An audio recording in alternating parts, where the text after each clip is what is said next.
साईं राम हमारे प्यारे बाबा के प्यारे भक्तों, मैं साईं की बेटी एक बार फिर से आपका आपके बाबा के चैनल साईं संजीवनी पर तहे दिल से स्वागत करती हूँ। आज जो लीला हम सुनेंगे उसने मेरे मन पे बहुत गहरा प्रभाव डाला है। इस लीला को लगभग मैंने 1 साल पहले कहीं पढ़ा था और जब से ये चैनल मैंने शुरू किया है तब से मेरे मन में ये विचार आ रहा था कि कब मैं उस लीला को आप लोगों के साथ साझा करूँगी। जिनके साथ ये लीला घटित हुई है उनका नाम तो मैं नहीं बता सकती उनकी प्राइवेसी के कारण, पर निश्चित रूप से यह लीला उनके जीवन बदल देने वाली है। का यह अनुभव है, उनका जन्म महाराष्ट्र के क्षेत्र में ही हुआ है, जिसके कारण वह बचपन से ही शिरडी से जुड़े हुए रहे हैं, पर बाबा से कभी नहीं जुड़े। वे अपने मम्मी पापा के साथ शिरडी तो अवश्य जाते थे, पर एज अ टूरिस्ट जाते थे, घूमने के पर्पज से जाते थे। उनके मन में बाबा के प्रति कोई भाव नहीं था। उनकी पत्नी भी उनके माँ पापा की तरह बाबा में बहुत विश्वास रखती थी, बाबा को बहुत मानती थी। फिर 2016 की बात है, सर मुंबई में शाम के 4:30 बजे बैठे थे और होटल में कुछ रेस्टोरेंट में कुछ खाना खा रहे थे। तभी उनकी पत्नी का उनके पास फ़ोन आता है कि आप 2 घंटे में जल्दी से जल्दी पूना वापस आ जाइए, क्योंकि कोई एक सेमिनार है जहां हमें जाना बहुत अर्जेंट है। उनकी पत्नी ने नहीं बताया कि सेमिनार किस विषय में था।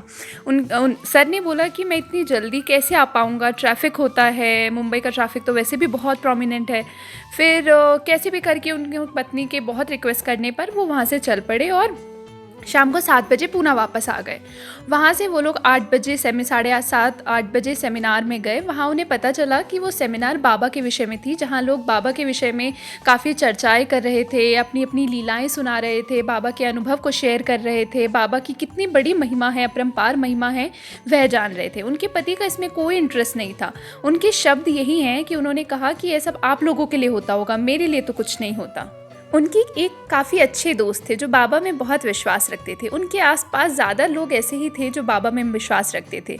उन्होंने काफ़ी बार सर को सजेस्ट किया कि तुम बाबा में एक बार विश्वास करके देखो, उनको मान कर देखो, उन्हें अपना पिता स्वरूप समझ के देखो, देखो वो तुम्हारे जीवन में कैसे परिवर्तन कर देते हैं। पर सर का वही है ना, जब तक बाबा नहीं चाहते तब तक तो कुछ होता ही नहीं है। उसी सेमिनार के 1-2 दिन बाद सर एक बहुत बड़ी मुसीबत से गुजर रहे थे। उनका घर ऑक्शन में लगा हुआ था, जिसे कहते हैं गिरवी में रखा हुआ था। उन्हें समझ नहीं आ रहा था, उनके पास लीगल नोटिस आ चुका था कि यदि कल लास्ट ऑक्शन है, अगर आपने पैसे नहीं पे किए, जितनी भी ऑक्शन आपने नहीं जीती तो आपका घर सेल हो जाएगा। सर बहुत बड़ी मुसीबत से गुजर रहे थे, पर उनके पत्नी तो दृढ़ विश्वास रखती थी बाबा में। वो हमेशा उनके हस्बैंड को बोलती रहती थी, कुछ भी नहीं होगा, ये बाबा का घर है, यहाँ बाबा का मंदिर है, ये हमारे पास ही रहेगा। और ऐसा ही होता है। एक दिन रात को 2-3 दिन बाद, सेमिनार के 2-3 दिन बाद, सर अचानक अपने उसी फ्रेंड को जो साईं भक्त थे उनको फ़ोन लगाते हैं रात को 1:30 बजे कि तुम बड़ा बाबा बाबा करते हो ना, तो अपने बाबा को एक बार बोल के देखो ना, मैं इतनी बड़ी मुसीबत से गुजर रहा हूँ, मुझे बचा ले इस मुसीबत से। ये पहली आवाज़ उनके दिल से निकली थी बाबा के लिए। और सच में बाबा ने कुछ ऐसा चमत्कार किया। वो बहुत डिटेलिंग तो नहीं बताते कि क्या हुआ क्या नहीं, पर अगले दिन जो ऑक्शन थी वो आगे के लिए टल गई और बाद में जब ऑक्शन हुई तो सर ने खुद वह घर जीत लिया। और वो कहते हैं कि आज वो घर उन्होंने इतना खूबसूरत बाबा के लिए बना दिया है। वहाँ बाबा ही बाबा दिखते हैं, घर के अंदर, घर के बाहर, हर जगह। और बाबा का मंदिर इतना भव्य तरीके से उन्होंने उसमें बनवाया है। तो उनका कहना यही है कि वो पहला एक्सपीरियंस था उनका बाबा के प्रति। और उसके बाद वो कहते हैं कि उस दिन जो बाबा ने उनका हाथ पकड़ा वो आज तक नहीं छोड़ा है। और अब तो उन्हें विश्वास हो गया है कि अब बाबा अगर छुड़ाना चाहेंगे भी तो बाबा को उनसे इतना प्रेम हो गया है कि वो छुड़ाने नहीं देंगे। उसके बाद दूसरी साईं लीला उनके साथ 2017 में हुई।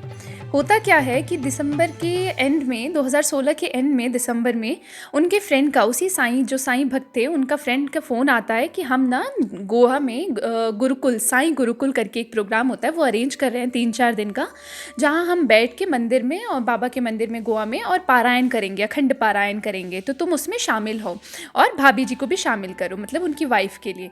लेकिन सर की तबीयत कुछ ठीक नहीं चल रही थी। सर की थोड़ी कार्डियक हिस्ट्री है, मतलब उनको हार्ट से रिलेटेड प्रॉब्लम रही है पास्ट में भी, तो सर को कुछ वही इशू चल रहा था। सर ने बोला, देख मैं तो आ नहीं पाऊँगा, मैं ज्वाइन नहीं कर पाऊँगा, मैं बाबा से माफ़ी मांगता हूँ, पर हाँ मैं अपनी वाइफ को भेजने का पूरी कोशिश करूँगा। होता भी वैसा ही है। फिर होता क्या है अचानक कि बाबा को तो उनके साथ सम्मिलित कराना था उन्हें पारायण में। तो 29-30 को सर मुंबई की पार्टी में जाते हैं, मतलब 31st वाली पार्टी में। सर ड्रिंक करते थे, सिगरेट्स वगैरह सब कुछ लेते थे सर। तो सर बताते हैं कि उस दिन ऐसा हुआ कि 31st को उन्होंने लाइफ में जितनी कभी नहीं पी थी उतनी पी। वो कहते हैं मैंने नहीं पी, पता नहीं बाबा ने मुझे इतना पिलाया और इतना पिलाया कि शायद वो ऐसा लग रहा था कि बस अब इसके बाद नहीं कभी पिलाएंगे, इतना पिला रहे हैं कि आज के बाद मुझे मिलने ही नहीं वाली।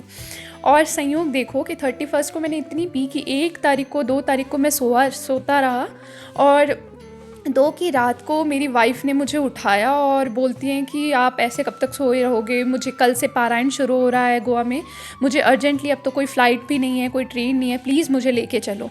और उनके हस्बैंड को उनकी वाइफ़ के इंसिस्ट करने पर उन्हें लेके जाना पड़ा वहाँ पर। और वो भी मतलब जब वो गए तो अब उन्हें भी अच्छा नहीं लग रहा था कि अगर मैं यहाँ तक आ ही गया हूँ तो बाबा कर ही लेता हूँ जो भी मेरे से हो पाता है। वो भी उस पारायण में गुरुकुल में सम्मिलित हो गए। उनके फ्रेंड उन्हें देख के बहुत ज़्यादा खुश हुए। एक दिन का पारायण निकला, दूसरे दिन के पारायण के बीच में अचानक ही उनके दोस्त उनकी तरफ इशारा करके बाबा के मंदिर के सामने पारायण के बीचों बीच ऐसे ज़ोर से सबके सामने बोलते हैं, आज से इसने शराब छोड़ दी, सर का नाम लेकर। सर बहुत सरप्राइज्ड थे। सर सोच रहे थे कि ये इसने ऐसे अचानक क्यों बोला, मैंने तो इसे ऐसा नहीं बोला है कि मैंने छोड़ दी है या मैं छोड़ने वाला हूँ। और सर के मन से इतनी स्ट्रॉन्ग आवाज़ आई। सर बोलते हैं, मुझे नहीं पता ये अंदर से कैसे आया, जो इतना पीने वाला इंसान, जिसने बचपन से पीना शुरू कर दिया हो एक बहुत छोटी उम्र से, वो अचानक उसके अंदर से आवाज़ आई कि छोड़ दिया।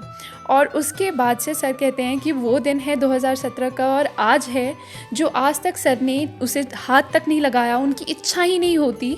इवन दो इतनी एडिक्शन थी उन्हें, इतनी मतलब जिसको आदत हो जाती है वो रह ही नहीं पाता। सर कहते हैं मुझे कोई भी विड्रॉल सिम्टम नहीं आया, मतलब जब मैंने छोड़ी तो मेरा ऐसा कभी नहीं था मुझे कि मुझे प्रॉब्लम हो रही है, किसी को फीवर आ जाता है, किसी को उल्टियाँ लग जाती हैं, किसी को चक्कर, मुझे कुछ भी नहीं हुआ। मैं इतनी आसानी से छोड़ पाया।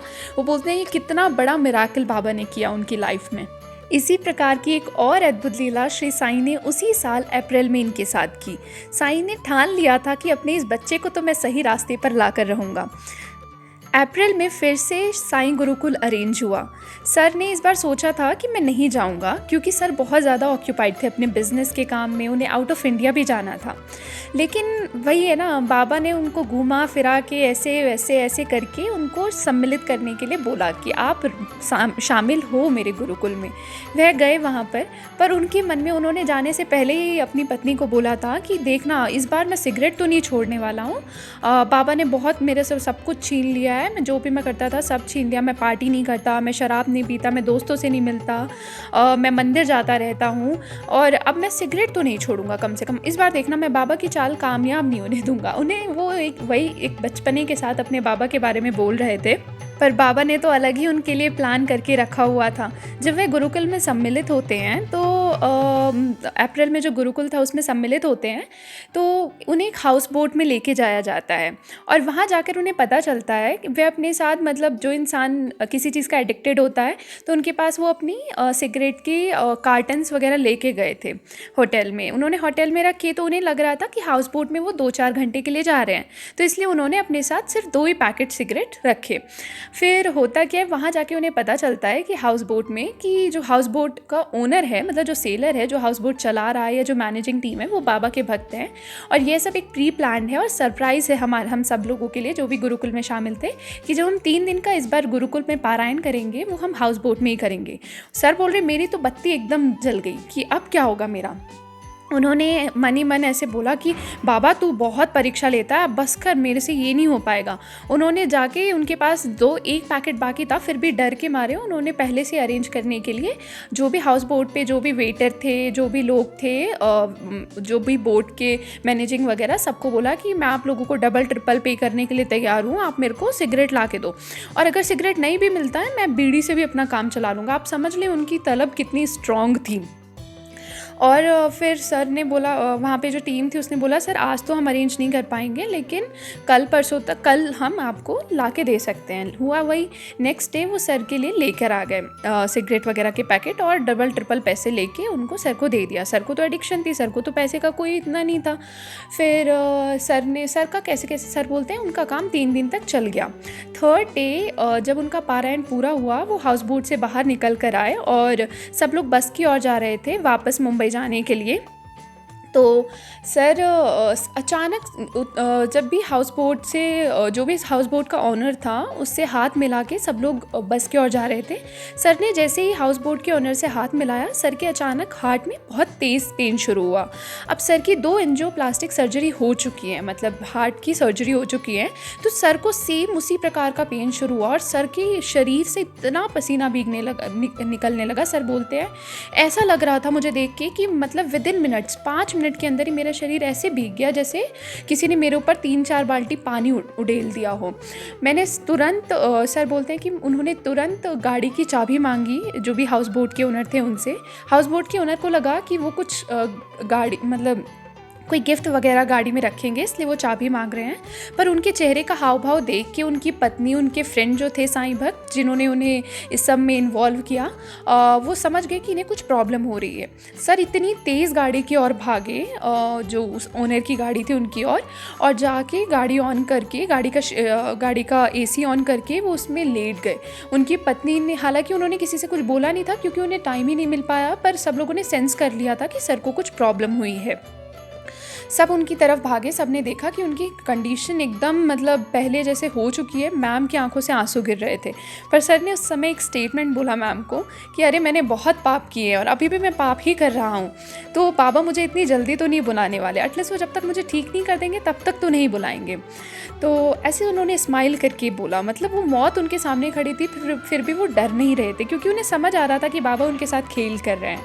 और उनके जो साईं फ्रेंड थे, साईं भक्त थे, उन्होंने तुरंत गाड़ी ऑन करके 45 मिनट्स दूर एक हॉस्पिटल था, वहाँ से सबसे नियरेस्ट हॉस्पिटल वही था, वहाँ लेकर गए। वहाँ जाते ही डॉक्टर ने तुरंत बोला कि इनको सीवियरली मतलब हार्ट अटैक है, बहुत मेजर हार्ट अटैक है और इन्हें एडमिट करना है, मतलब एडमिट नहीं सॉरी, इनकी सर्जरी करनी है, हमें इमरजेंसी सर्जरी करनी है क्योंकि 3rd सर्जरी थी तो बहुत डिफ़िकल्ट था। तो वेट किया गया कि बाहर से कुछ डॉक्टर्स को बुलाया जाए और 2-4 मिनट में, मतलब ऐसा सर बताते हैं कि 1 घंटे तक उनका ट्रीटमेंट अंदर चल रहा था। सर्जरी नहीं चल रही थी, उनका ट्रीटमेंट चल रहा था। बाहर से डॉक्टर्स के आने का वेट हो रहा था कि 3rd सर्जरी हो सके मेरी। और वो बोलते हैं कि मैं लेटा, मतलब मैं अनकॉन्शियस था, मैं होश में नहीं था उसी समय। पर मुझे ये चीज़ याद है कि कुछ ऐसा हुआ था कि कोई आया मेरे पास और उसने ऐसे मेरे शरीर पे ऐसे हाथ लगाया हो और ऐसे स्माइल की हो। तो मुझे चेहरा याद नहीं, कुछ नहीं याद, पर मुझे ऐसे बस ध्यान है कि वो मेरे बाबा ही थे जिन्होंने ऐसे चेहरे, मतलब मेरे शरीर पे हाथ फेर के और एक स्माइल की और अपना खेल पूरा करने के लिए उन्होंने मुझे शायद ये समझाया। और जब डॉक्टर्स आए, डॉक्टर्स ने 1 घंटे मेरा ट्रीटमेंट किया, सब कुछ। मेरा फ्रेंड जो साईं फ्रेंड था और जो मेरी वाइफ़ है, बाहर बैठ के सब बहुत अपसेट थे, रोए जा रहे थे। तभी डॉक्टर अंदर से बाहर आता है और उसने डिक्लेयर कर दिया कि he is dead, he is no more, और मतलब मेरे विषय में, सर के विषय में डिक्लेयर कर दिया।